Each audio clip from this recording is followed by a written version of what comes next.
गांव के किनारे एक पुरानी और खंडहर नुमा हवेली थी जिसे लोग भूतिया हवेली कहते थे। कहा जाता था कि वहां जो भी रात गुजारता कभी लौटकर नहीं आता। ये बात गांव वालों के बीच दहशत का कारण बन गई थी। एक दिन गांव के युवा रमेश ने इस बात को चुनौती देने का फैसला किया। वह निडर और जिज्ञासु स्वभाव का था। उसने सोचा कि यह केवल अंधविश्वास है और सच्चाई का पता लगाना चाहिए। गांव वालों ने उसे रोकने की बहुत कोशिश की, लेकिन वह नहीं माना। शाम होते ही रमेश एक लालटेन और एक लाठी लेकर हवेली की ओर निकल पड़ा। हवेली चारों ओर से घने पेड़ों और घास से घिरी हुई थी। जैसे ही उसने मुख्य दरवाजा खोला, एक अजीब सी ठंडक और सन्नाटा छा गया। भीतर घुसते ही उसे महसूस हुआ कि कोई उसे देख रहा है। हवेली के अंदर सब कुछ जर्जर और धूल से भरा हुआ था। पुरानी पेंटिंग्स दीवारों से झूल रही थीं, फर्श पर बिखरी लकड़ियां और टूटे फर्नीचर पड़े थे। अचानक उसे सीढ़ियों पर किसी के चलने की आवाज सुनाई दी। उसने लालटेन की रोशनी उस तरफ घुमाई, लेकिन वहां कोई नहीं था। डर के बावजूद वह ऊपर की मंजिल पर जाने लगा।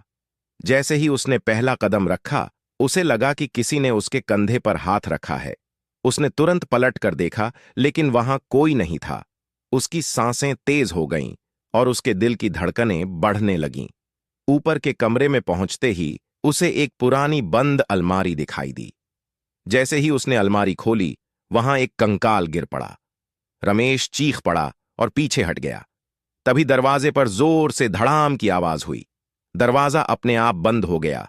कमरे में अचानक हवा तेज होने लगी और दीवारों पर खून के धब्बे उभरने लगे। एक कर्कश आवाज गूंजने लगी, तुम यहां क्यों आए हो? यह जगह तुम्हारी नहीं है। रमेश ने डर के मारे भागने की कोशिश की, लेकिन उसके पैर जैसे जमीन से चिपक गए। अचानक एक काले साए ने उसे जकड़ लिया। उसकी चीख हवेली के बाहर तक सुनाई दी। अगले दिन गांव वालों ने देखा कि रमेश का शव हवेली के पास पड़ा था। उसका चेहरा डर से सफेद और आंखें खुली हुई थीं, जैसे उसने कुछ भयानक देखा हो। इसके बाद कोई भी उस हवेली के पास जाने की हिम्मत नहीं कर पाया। गांव में ये कहानी पीढ़ी दर पीढ़ी सुनाई जाती है। आज भी लोग मानते हैं कि हवेली में किसी आत्मा का वास है जो अपने राज को किसी के साथ बांटना नहीं चाहता।